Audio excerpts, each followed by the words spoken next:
Karsa. Sama-sama kita hormati Ketua DKM Masjid Jami Pun Bapak Kiai Haji Muhammad Yusuf. Alhamdulillah beliau dalam keadaan sehat walafiat.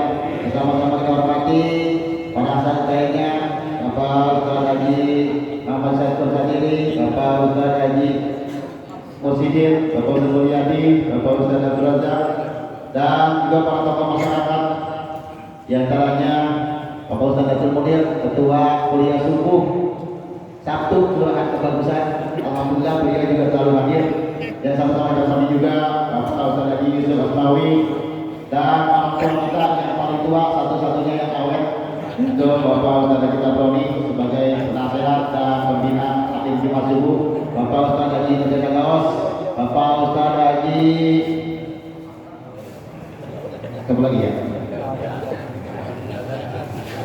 kelihatan yang lain dah yang mohon maaf terlewatkan seluruh jemaah yang dimuliakan Allah Subhanahu wa taala. Alhamdulillah puji serta syukur kita panjatkan kepada Allah Subhanahu wa taala pada pagi hari ini kita bisa hadir di Masjid Jami Al Maimun dalam kegiatan taklim Jumat Subuh gabungan. Mudah-mudahan senantiasa keadaan kita senantiasa mendapatkan ridho dari Allah Subhanahu wa taala.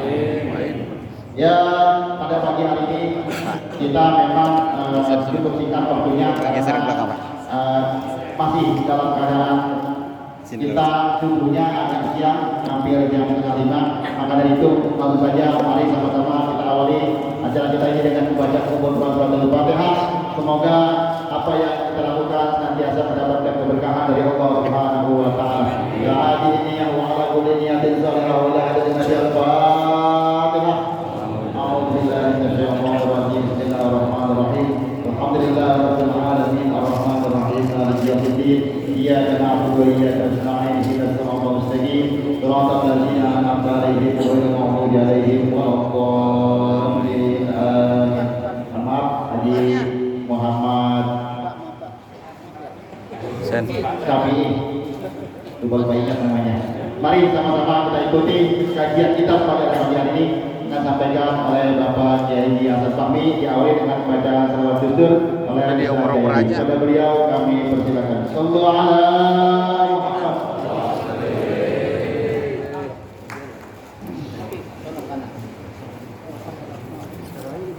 Taruh aja di opor-opor aja.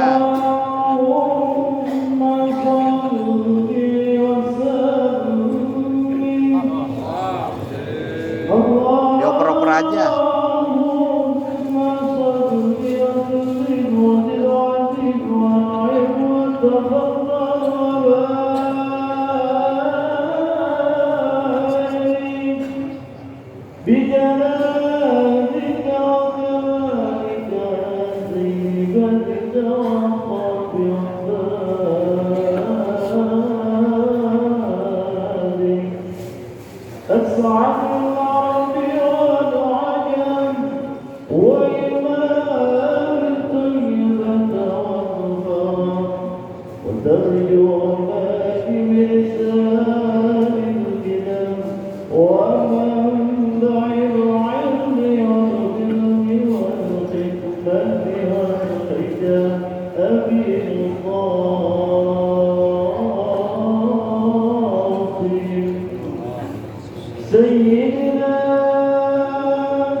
وشفيعنا مولانا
lana ma madha ya wasi'al karami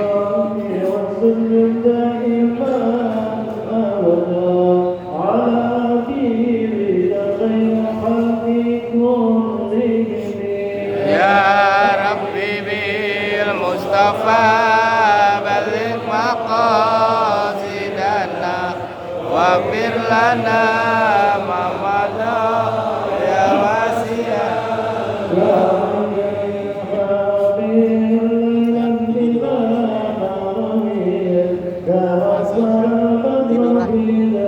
mejanya kurang letakkan gitu.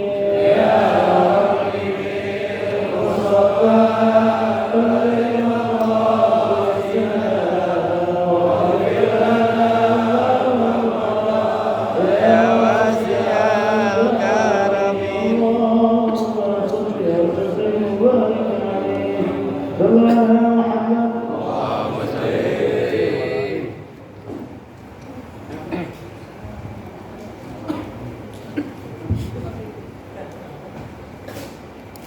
Assalamualaikum warahmatullahi wabarakatuh.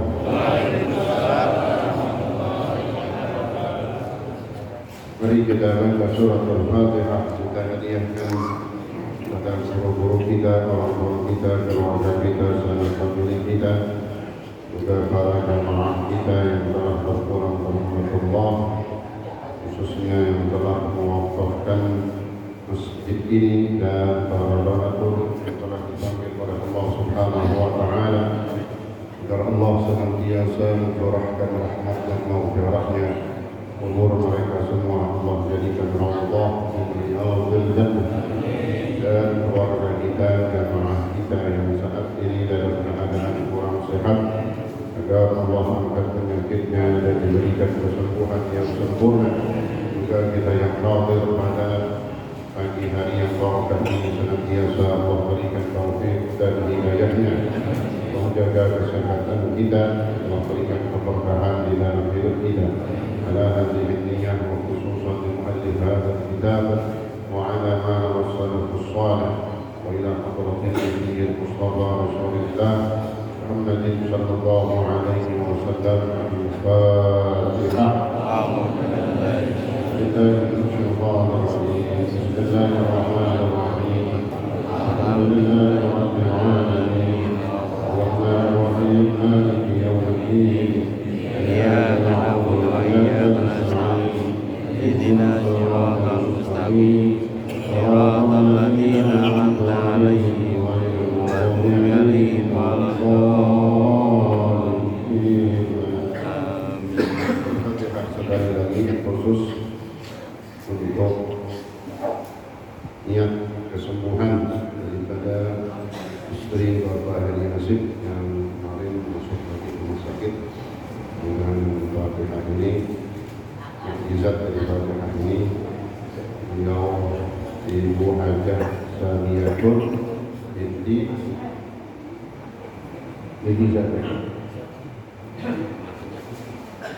Hajah Saniyatul binti Nasib yang mudah-mudahan dengan Fatihah ini segera diberikan kesembuhan di tempat penyakit oleh Allah Subhanahu wa taala, berikan kesehatan seperti sedia kala terjadi musibah pada Rabbul Dingil Mustafa Rasulullah Muhammad sallallahu alaihi wasallam. Al-Fatihah.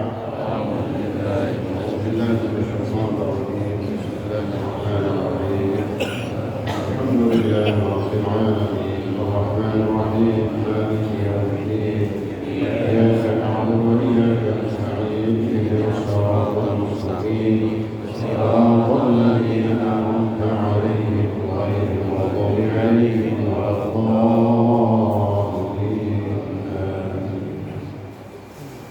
بسم الله الرحمن الرحيم الحمد لله رب العالمين وبه نستعين على أمور الدنيا والدين.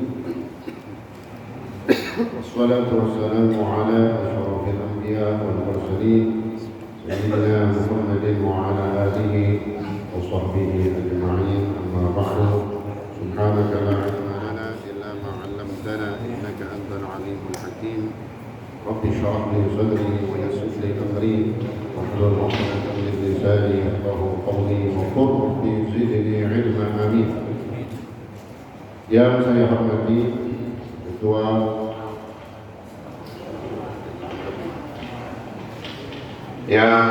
hormati Ketua Masjid Al-Maimun Bapak Haji Muhammad Yusuf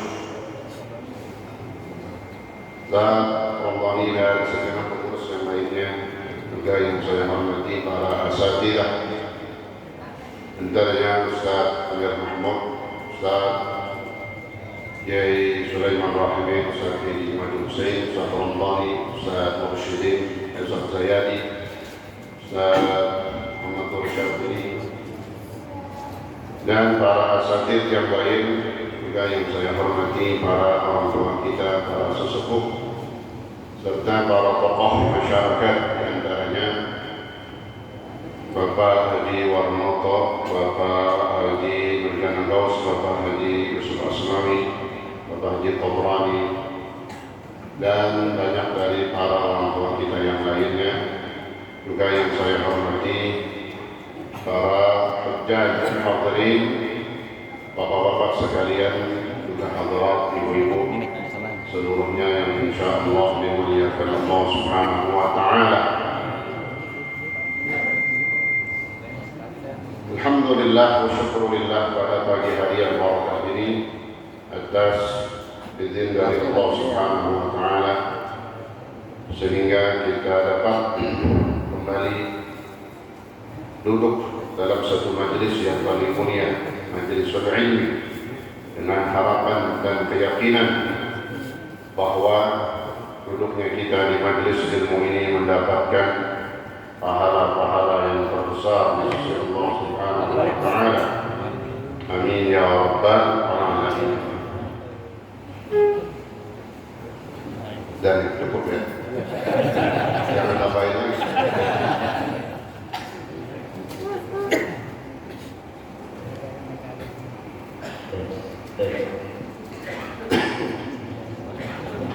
Tes. Langsung apa? Tadi kita baca surah Al-Fatihah untuk kesembuhan daripada istri Bapak Yasin, secara khusus, secara umum buat diri kita, keluarga kita, yang mana doa kita merupakan doa ghaib, doa bi Allah lil ghaib, mendoakan orang lain yang orang tidak ada. Itu yang kata Nabi, doa yang sering dijabah. Dalam setiap doa kita, kalau kita masukin doa buat orang lain, maka doa kita akan dijabah oleh Allah Subhanahu wa taala. Bukan berarti lalu kita doain orang lain. Kalau bahasanya orang lain doain, gue kapan doain dia? Kita kapan doain diri kita sendiri? Doain orang lain. Ketika kita mendoakan orang lain yang tidak ada di hadapan kita, maka yang pertama didoakan oleh malaikat adalah kita. Jadi ketika kita mendoakan orang lain, sama juga kita mendoakan diri kita sendiri. Sebab kata Nabi dalam hadis, ketika ada orang mendoakan orang lain bil ghaibi, maka ada malaikat yang mengaminkan doa kita dan malaikat juga mendoakan kita. Kita doain si fulan misalnya sembuh dari penyakitnya, sehat, maka malaikat mengaminkan. Sambil juga malaikat mendoakan kita juga. Yang disebutkan oleh Nabi, walaka mithlu dzalik. Dan bagimu wahai orang yang berdoa sama permintaan sebagaimana kau doakan orang lain. Kita doain orang sehat, maka kita doain malaikat langsung. yang doain kita sehat langsung malaikat. Bahkan dalam hadis lain, dalam penunjang hadis ini disebutkan, kata Allah, ana abda'u bi nafsi. Sebelum doa itu sampai ke orang lain yang kita doain, kita duluan yang mendapatkan manfaat doa tersebut. Jadi kata Allah, aku mulai dengan dirimu terlebih dahulu. Jadi jangan salah, kita doain orang lain sama juga kita mendoakan diri kita sendiri. Doain sebulan supaya panjang umur, sehat, walafiat, maka kita juga dipanjangkan umur kita sehat. Kita doain orang lain supaya berkah rezekinya, banyak duitnya. Apalagi masalah duit. Ntar jangan cemburu, dia mulu diudahin duitnya banyak. Misal kita miskin gitu. Ya. Berarti kita juga mendoakan diri kita sendiri. Bahkan yang mendoakan langsung adalah malaikat. Walaka bimithlin dalam riwayat lain. Dan bagimu bimithlin, sama dengan doa yang kau mintakan untuk mereka. Nah, ini dasarnya kepedulian kepada orang lain. Bahkan dikatakan para ulama, aulia, para kekasihnya Allah. Di antaranya mereka naik derajatnya di sisi Allah sehingga bisa dikatakan kekasih daripada kekasihnya Allah. Orang yang sangat disayangi, itu maknanya. Mereka para aulia selalu berdoa, kalau doa itu bukan buat dirinya, tapi doain orang lain. Doain orang lain. Sehingga dalam satu hadis, man istaghfara lil mu'minina wal mu'minati 27 marrah.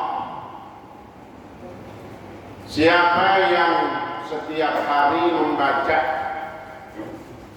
doa Allahumma ighfir lil mu'minina wal mu'minat. Lihat kalimatnya, Allahumma ighfir lil mu'minina wal mu'minat. Ini kan doain orang. Kalau buat diri kita kan Allahumma ighfir li, kan gitu. Ya Allah ampunilah dosaku. Tapi ini kan Allahumma ighfir lil mu'minina wal mu'minat.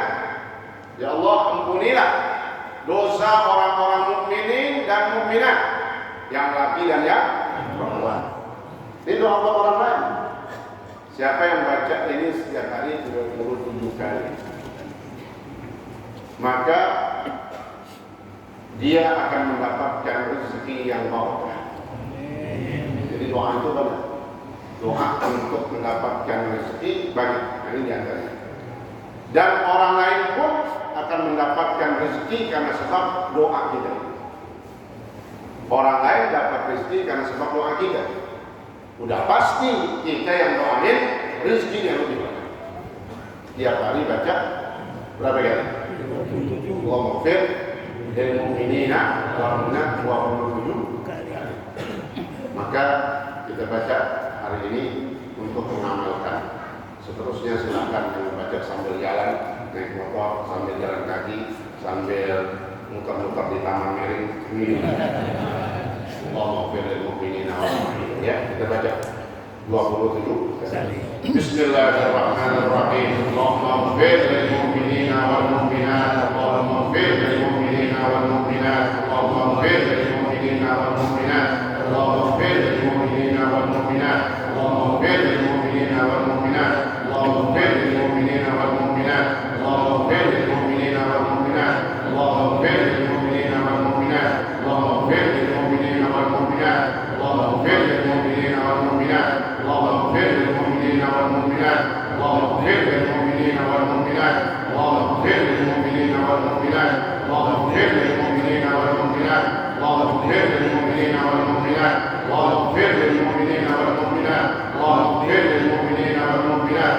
Allahumma ighfir lil mu'minina wal mu'minat. Allahumma ighfir lil mu'minina wal mu'minat.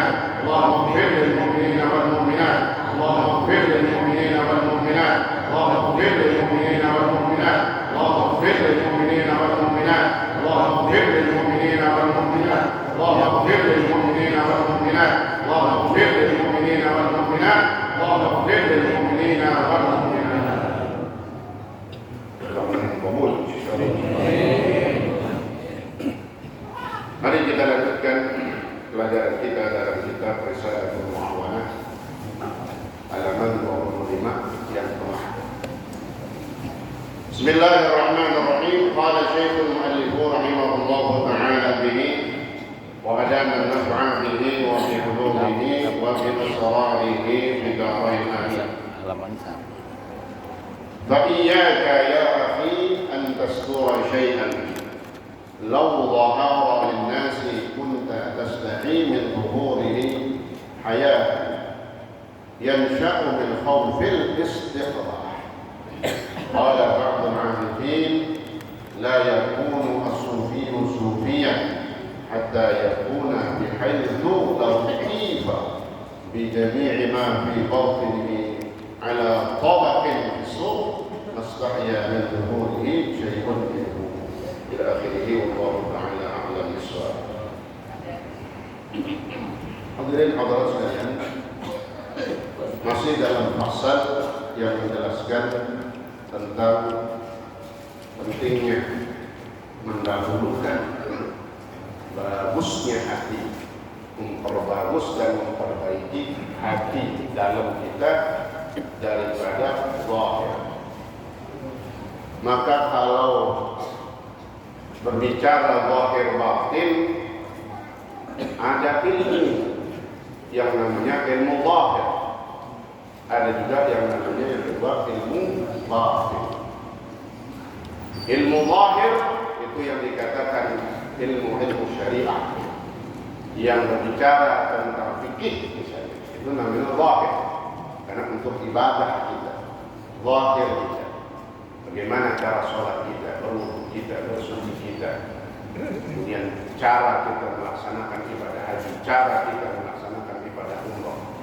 Sholat begitu luas isinya, rukunnya, syaratnya, adabnya, sunnahnya, itu zahir, fikih. Namun kita bukan disuruh belajar cuma zahirnya saja. Diperintahkan juga kita belajar yang namanya ilmu batin. Ilmu batin. Batin di sini jangan diartikan kebatinan. Bukan. Ilmu batin bukan juga tenaga dalam, bukan.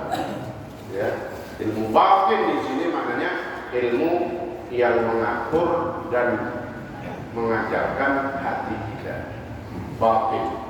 Maka disebutnya ilmu tasawuf. Kalau ilmu zahir tadi syariat namanya ilmu fikih. Secara khusus zahir itu berbicara di fikih.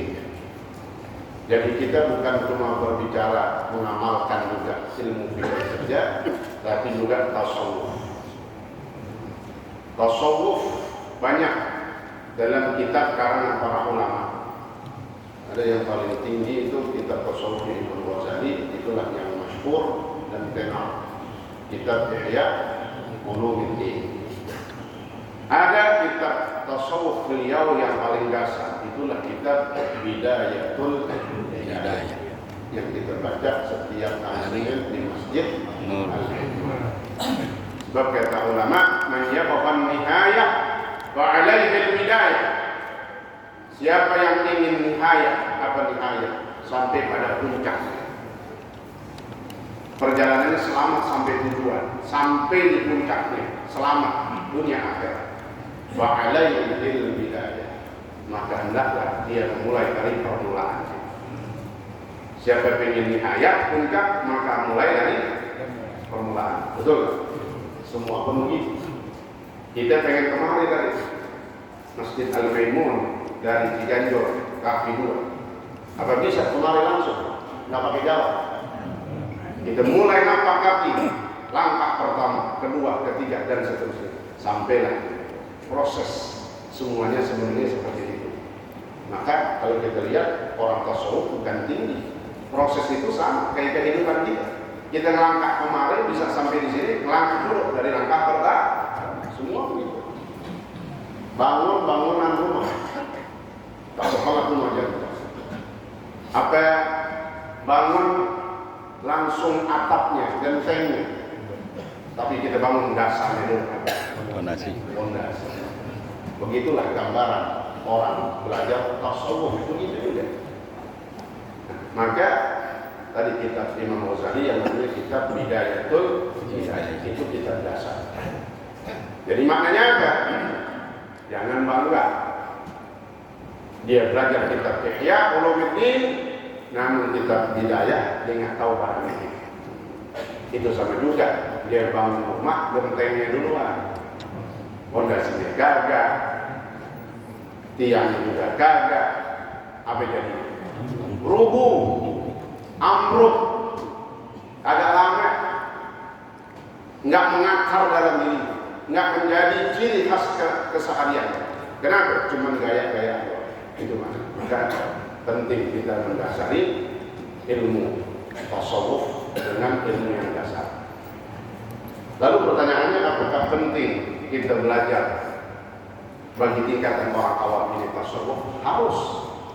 Bukan penting lagi, harus. Sebab kata Imam Malik radhiyallahu anhu, siapa orangnya man tafaqqah wa lam yatasawwaf faqad, siapa yang cuma menggunakan ilmu fikih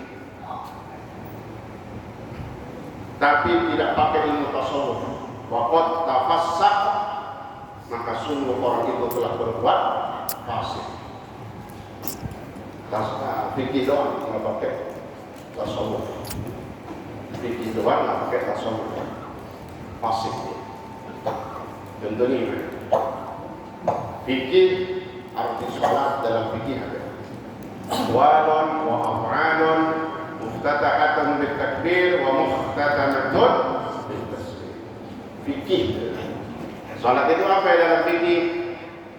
Aqwal, ucapan, rukun qauli, af'al, rukun fi'li, ucapan, perbuatan yang dimulai dengan takbiratul ihram diakhiri dengan salam, itu fikih. Dia penuhin syarat-syarat fikihnya, dimulai dengan takbiratul ihram, ditutup dengan salam, semua rukunnya dikerjain, syaratnya penuh, pokoknya sempurna. Dari segi ilmu fikih cuma sah sholatnya, nggak ada utangnya, telah melakukan kewajiban. Ini enak ini kita bilang, ya. Jadi entengan kalau bagi saudara, entengan tes gitu, ya. Kalau cuma fikih, dia ibadah pakai fikih doang, maka sekedar gitu, selesai dia sholat, Allahu Akbar, tidak ada pengertiannya. Dia nggak ngerti arti sholat dalam ilmu hadis, dalam ilmu tasawuf. Tasawuf itu ngambil dari hadis. Apa? Bahwa sholat bukan sekedar memulai dengan takbiratul ihram, mengakhiri dengan salam dari ucapan dan perbuatan kita, tapi kita harus tahu arti sholat dalam ilmu tasawuf, ilmu yang bersumber dari hadisnya Rasulullah Sallallahu Alaihi Wasallam. Innamal musalli munajin rabbah. Kata Nabi, sesungguhnya orang yang sholat itu dia sedang bermunajat kepada Allah. Orang yang sholat dia sedang berkomunikasi sama Allah.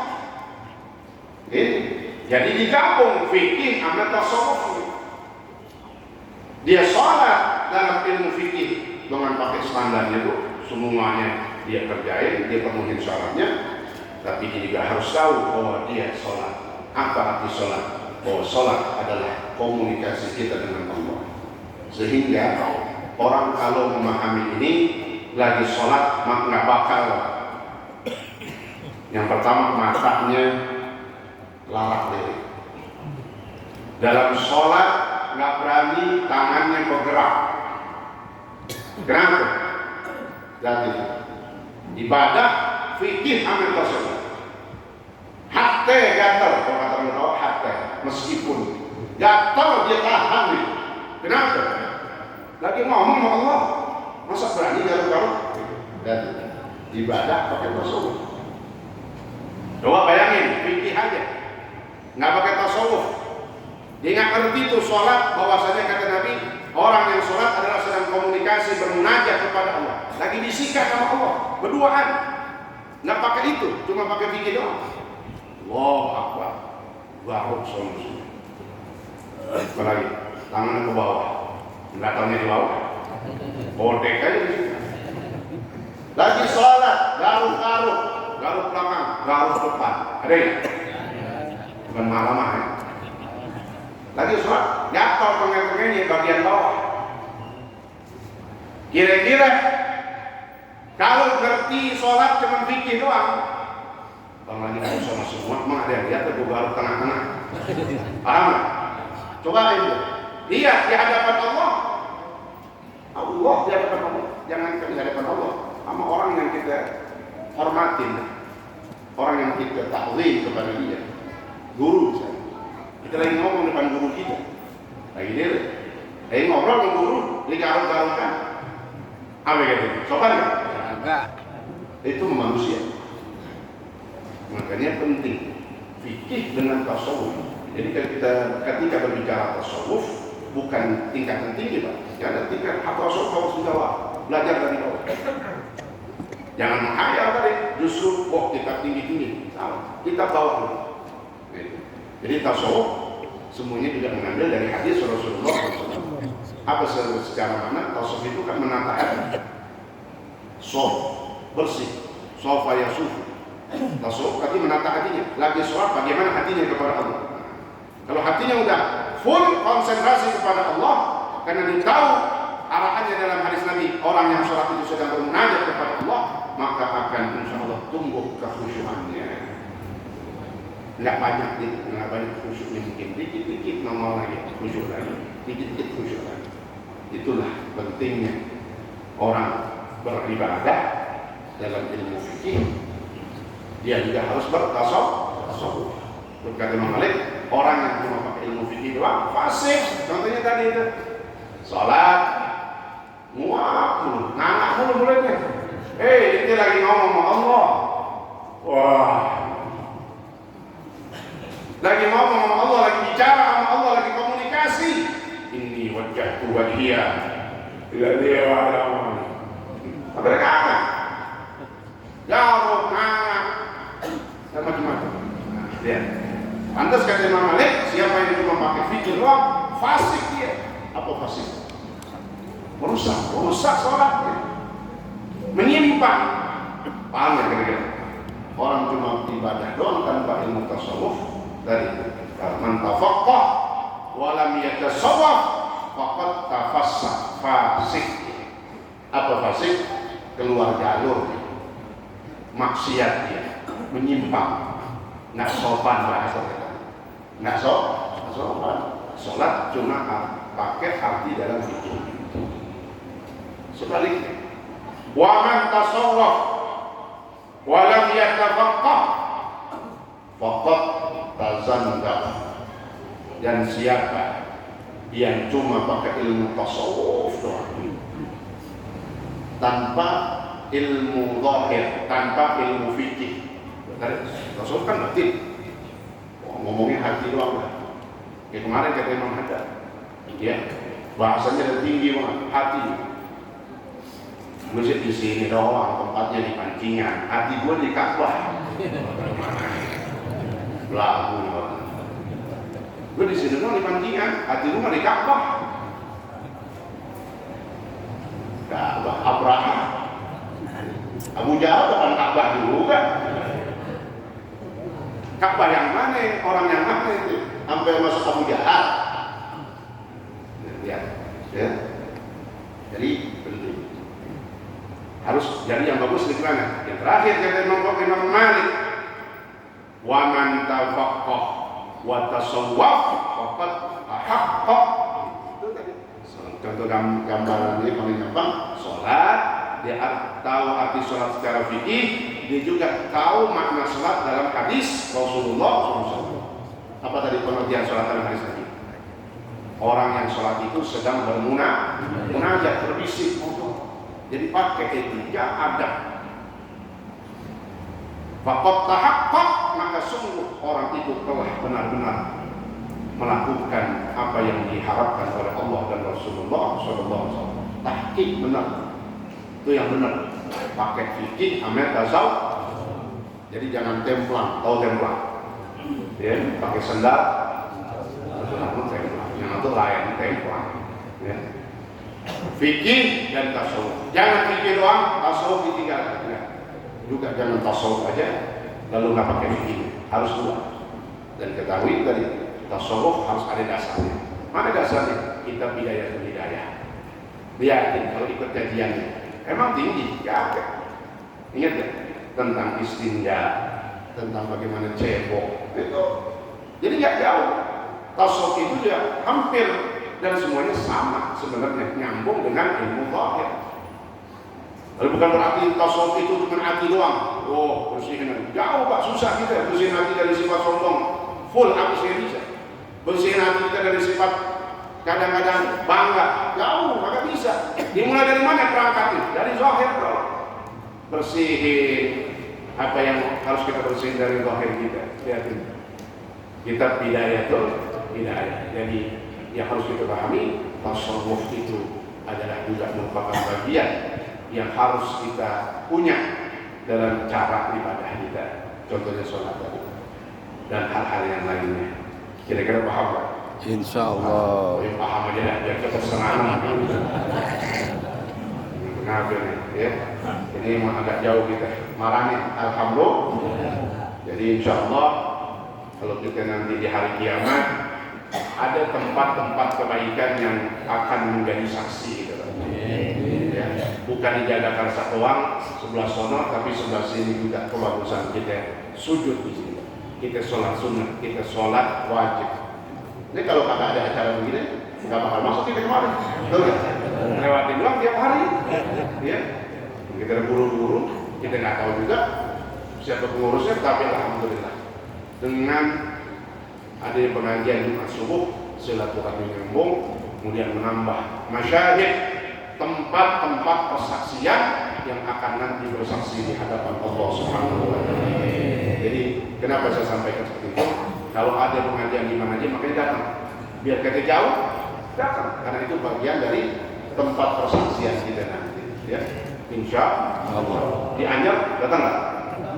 Datang, yang berangkat. Jogja datang. Mana kita? Ya, insya Allah. Mudah-mudahan ini bermanfaat dan semua yang kurang sehat dan keluarga kita. Ya, akhirnya berjamaah nanti mudah-mudahan semuanya diberikan kesehatan, kesembuhan. Mukjizat itu dahsyat, makanya penting ya kalau ada yang sakit bilang aja kemarin kita bacain Fatihah bareng-bareng karena bisa jadi itu menjadi mukjizat. Tahu mukjizat? Mukjizat itu sesuatu keajaiban. Ta'rif pengertian mukjizat, sesuatu yang ajaib yang Allah turunkan. Bisa Allah berikan melalui dahsyatnya mukjizatnya surah Al-Fatihah. Bisa jadi ada yang pernah saya cerita jamaah di Blok S kirimin Fatihah terus Fatihah. Udah habis badannya, kurus, dari dulu kurus habis. Yang ada yang masuk makan muntah semua. Masuk rumah sakit, Fatihah terus, ya, sama jamaah dan yang lainnya. Kayaknya tiba-tiba dia batuk aja, batuk semua yang nempel di sini mental semua. Batuk, ya, bersin, bangkis, tahu bangkis? Memang yang ada di komplek Jimadari. Bangkis kali, ATM juga nggak ada, bangkis. Ya. Copot semuanya. Kayak dia, kayak agak sakit aja tahu-tahu. Bangun aja dong. Ini harapan kita mudah-mudahan, ya, semua keluarga kita yang kurang sehat, yang umurnya disehatkan badannya, diangkat penyakitnya oleh Allah Subhanahu wa Ta'ala. Berkania Al-Fatihah. Alhamdulillahirrahmanirrahim. Maliki yaumiddin. Iyyaka na'budu wa iyyaka nasta'in. Shiratal mustaqim. صراط الذين أنعمت عليهم غير المغضوب عليهم ولا الضالين. بسم الله الرحمن الرحيم. الحمد لله رب العالمين، اللهم صل وسلم وبارك على سيدنا محمد وعلى آل سيدنا محمد. اللهم ربنا انفعنا بما علمتنا وعلمنا ما ينفعنا وزدنا علما والحمد لله على كل حال برحمتك يا ارحم الراحمين. اللهم اهدنا بالعلم وزينا بالحلم واكرمنا بالتقوى وجمعنا بالعافيه برحمتك يا ارحم الراحمين. اللهم اشف مرضاها سميع تلميذ يا ناسمين. اللهم اشف مرضاها بشفائك التامه شفاء تاما شفاء عاجلا شفاء لا يغادر سقما ولا علم لا شفاء الا شفاء ولا دواء الا دواءك برحمتك يا ارحم الراحمين يا ارحم الراحمين يا ارحم الراحمين. صلى الله على سيدنا محمد